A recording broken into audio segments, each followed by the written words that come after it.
2024-25 যারা 11-12 সেমিস্টার পরীক্ষা দিয়েছো, তো তাদের যারা 11 থেকে 12 উঠেছ, অর্থাৎ 11-এর 2টো সেমিস্টার দিয়েছো এবং 12-এর একটা সেমিস্টার অর্থাৎ 3rd সেমিস্টার দিয়েছো। এবার 4th সেমিস্টারের সিলেবাসটা আমি দিচ্ছি। এই 4th সেমিস্টারের সিলেবাস পলিটিক্যাল সায়েন্সের কী আছে দেখা যাক। তো এই সিলেবাস অনুযায়ী ফার্স্ট ইউনিটে, আর তোমাদের বলে রাখি যে তোমাদের এই ইউনিট হচ্ছে 6টা। পলিটিক্যাল সায়েন্সের ইউনিট 6টার মধ্যে ফার্স্ট ইউনিট আছে আন্তর্জাতিক সম্পর্ক, মৌলিক অধিকারসমূহ এবং রাজনৈতিক মতবাদ। দ্বিতীয়তে আছে, এর মধ্যে রয়েছে এগুলো আন্তর্জাতিক সম্পর্কে বিবর্তন, আন্তর্জাতিক সম্পর্কে সংজ্ঞা, আন্তর্জাতিক সম্পর্কে মৌলিক বৈশিষ্ট্যসমূহ, আন্তর্জাতিক সম্পর্কে পরিধি ও বিষয়বস্তু, আদর্শবাদ, বাস্তববাদ, উদারনীতিবাদ, মার্ক্সবাদ। এবার ইউনিট 2তে রয়েছে প্রধান আঞ্চলিক সংস্থাসমূহ।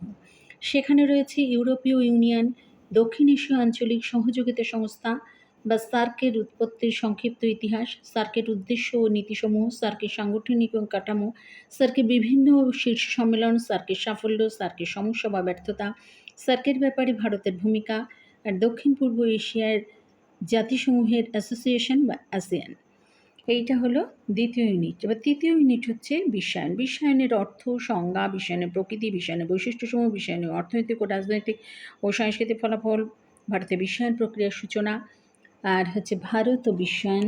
এটা হচ্ছে তোমার ইউনিট 3-র মধ্যে রয়েছে। আর ইউনিট 4-এর মধ্যে আছে কি দেখা যাক, আছে ভারত সরকারের প্রধান প্রধান অঙ্গ, ভারতের রাষ্ট্রপতির নির্বাচন, রাষ্ট্রপতি ক্ষমতা ও কার্যাবলী, রাষ্ট্রপতি পদমর্যাদা, রাষ্ট্রপতির সঙ্গে মন্ত্রিপরিষদের সম্পর্ক, ভারতের রাষ্ট্রপতি জরুরি অবস্থাদি সংক্রান্ত ক্ষমতা, ভারতের উপরাষ্ট্রপতি, ভারতের প্রধানমন্ত্রী, রাজ্যপাল, রাজ্যের মুখ্যমন্ত্রী, আমলাতন্ত্রের সংগ্রহ কার্যাবলী, আমলাতন্ত্রের ত্রুটিসমূহ, আমলাতন্ত্রের নিয়ন্ত্রণ, ভারতের কেন্দ্রীয় রাষ্ট্রকৃতকের বা আমলাতন্ত্রের শ্রেণীবিভাগ, রাজ্য জনপালন কৃতকের কাঠামো বা শ্রেণীবিভাগ, রাজ্যসভার গঠন, লোকসভার গঠন, পার্লামেন্টের ক্ষমতা ও কার্যাবলী, লোকসভা ও রাজ্যসভার মধ্যে সাংবিধানিক সম্পর্ক, লোকসভার অধ্যক্ষ, রাজ্য বিধানসভার ক্ষমতা, কার্যাবলী ও মর্যাদা, ভারতের বিচার ব্যবস্থার কাঠামো, সুপ্রিম কোর্ট বা প্রধান ধর্মাধিকরণ, সুপ্রিম কোর্টের ক্ষমতা ও কার্যাবলী, হাইকোর্ট বা মহাধর্মাধিকরণ, হাইকোর্টের ক্ষমতা ও কার্যাবলী, জনস্বার্থবাহী মামলা অর্থাৎ PIL, আর ভারতের ক্রেতা সুরক্ষা আদালত, আর জেলা ক্রেতা সুরক্ষা আদালত, রাজ্য ক্রেতা সুরক্ষা আদালত।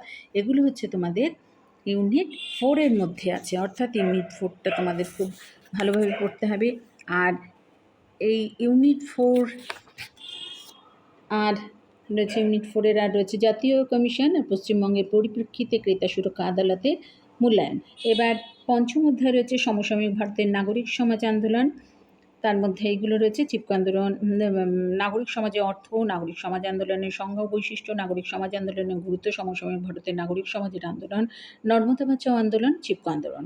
আর লাস্টলি রয়েছে ইউনিট 6, সেখানে রয়েছে সংবিধান সংশোধন এবং স্থানীয় স্বায়ত্তশাসন, অর্থাৎ ভারতীয় সংবিধান সংশোধনের বিভিন্ন পদ্ধতি, ৭৩তম সংবিধান সংশোধনী আইন, পশ্চিমবঙ্গের গ্রামীণ স্বায়ত্তশাসন ব্যবস্থা, পশ্চিমবঙ্গের গ্রাম পঞ্চায়েত প্রধান ও উপপ্রধান, আর এখানে রয়েছে হচ্ছে গ্রাম সংসদ, গ্রামসভা, অর্থাৎ এগুলো সবই রয়েছে ইউনিট 6-এ।